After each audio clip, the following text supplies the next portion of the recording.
Fala galera, tudo bem? Professor Rude mais uma vez aqui com vocês para a nossa segunda aula sobre proteínas, tá?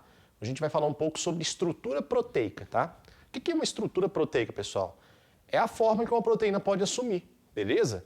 As estruturas proteicas são de 4 tipos diferentes: primária, secundária, terciária e quaternária, tá? As estruturas proteicas elas são mantidas graças a algumas interações moleculares entre os grupos laterais dos aminoácidos, tá? Entre essas interações moleculares se destacam as pontes de hidrogênio ou ligações de hidrogênio, as pontes de sulfeto e as diferenças entre cargas elétricas, tá? Positivo e negativo, beleza? Vamos lá, vamos reconhecer essas estruturas, vem comigo. A primeira estrutura, que a gente chama de estrutura linear ou primária, tá? Você pode falar primária ou linear. É uma estrutura simplificada, lembra muito uma linha, tá? Formada pela cadeia de aminoácidos. Os aminoácidos estão ligados apenas pelas ligações peptídicas, tá? Então a gente pode assumir que a estrutura primária é a estrutura básica de uma proteína, formada apenas pelas ligações peptídicas. Ela é mantida pelas ligações peptídicas entre os aminoácidos, beleza? Show de bola. Ó. Bom, à medida que a cadeia proteica vai crescendo, ela começa a enrolar, formando, né, esses dois tipos aqui diferentes que a gente chama de estrutura secundária, tá?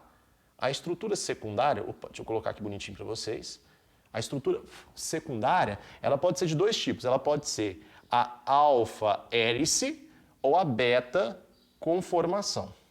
Se enrolar como se fosse aqui uma espiral, aí nós temos a alfa-hélice, tá? Se dobrar como se fosse um papel dobrado, plissado, aí a gente tem a beta-conformação.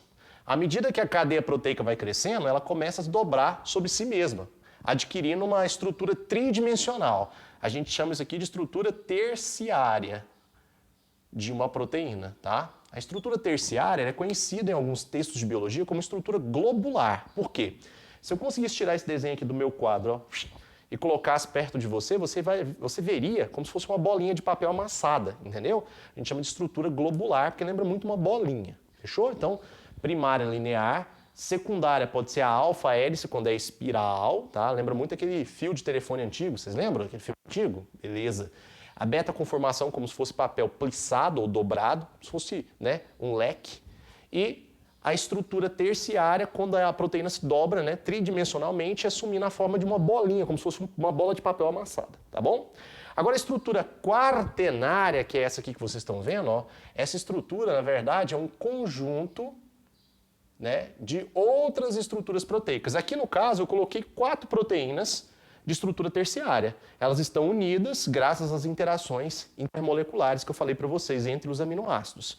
Aqui, por exemplo, gente, seria a hemoglobina. A hemoglobina, por exemplo, ela tem esse aspecto aqui. A hemoglobina é formada por 4 cadeias, né, terciárias unidas por interações moleculares. Aqui um exemplo para vocês de proteína em estrutura quaternária. O bacana é o seguinte, pessoal, a estrutura e a função que a proteína desenvolve estão intimamente associadas. A perda da estrutura leva à perda da função, beleza? E aí a gente entra num detalhe interessante e um termo bastante utilizado dentro da biologia quando se trata de proteínas, um processo chamado de desnaturação. A desnaturação de uma proteína é simplesmente a perda da sua estrutura ou da sua forma.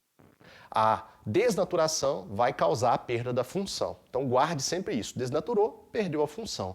O que causa desnaturação de uma proteína? Entre vários fatores, 2 se destacam. Primeiro, temperatura, tá?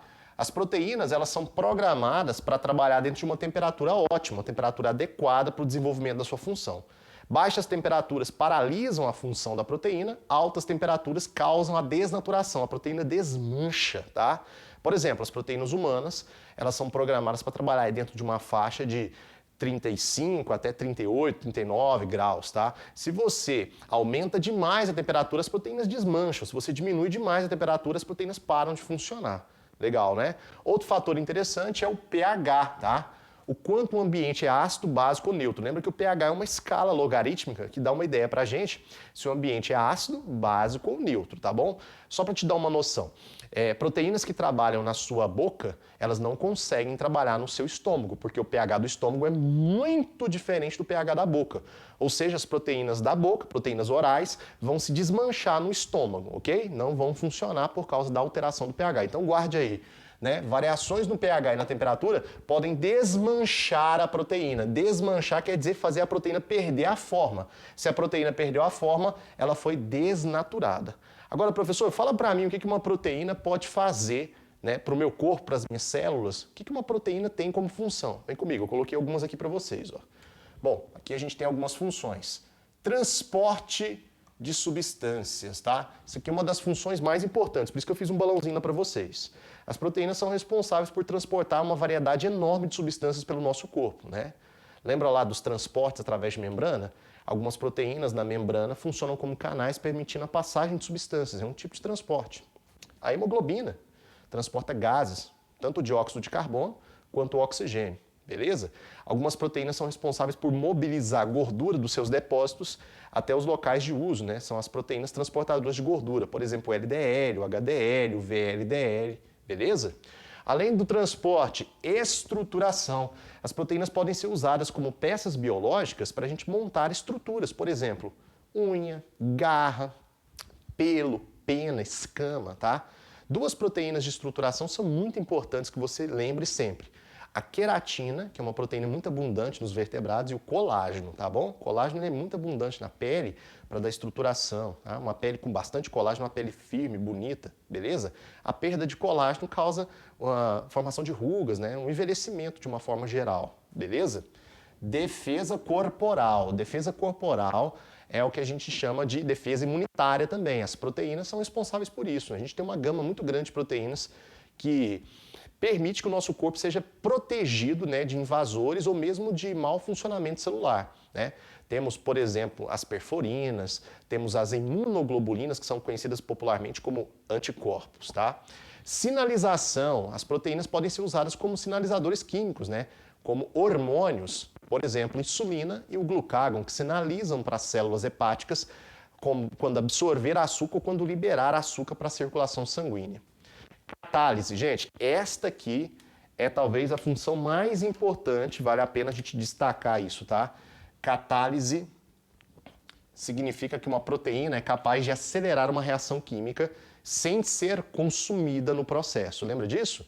Qualquer substância que acelera uma reação química sem ser consumida no processo, a gente chama isso de catalisador, tá? As nossas proteínas, elas são excelentes catalisadores. Uma proteína que é capaz de catalisar uma reação química é conhecida como enzima, tá? Então, as proteínas que são capazes de catalisar reações químicas são as nossas enzimas. Aí temos enzimas digestivas, enzimas do processo respiratório, uma infinidade de enzimas, né? Sem as enzimas, nós praticamente não existiríamos, ok? Outra coisa interessante, ó, movimentação. Então, a movimentação que você realiza no seu dia a dia, né? O seu andar, o seu caminhar, o seu correr, o seu levantar, a sua postura, os seus movimentos ventilatórios para levar ar para dentro e para fora do pulmão, isso tudo é feito graças à ação de proteínas. Quais são as proteínas que se destacam nesse processo? A actina e a miosina, tá? Que são as principais proteínas que formam lá os filamentos proteicos da musculatura esquelética e também da musculatura cardíaca, ok?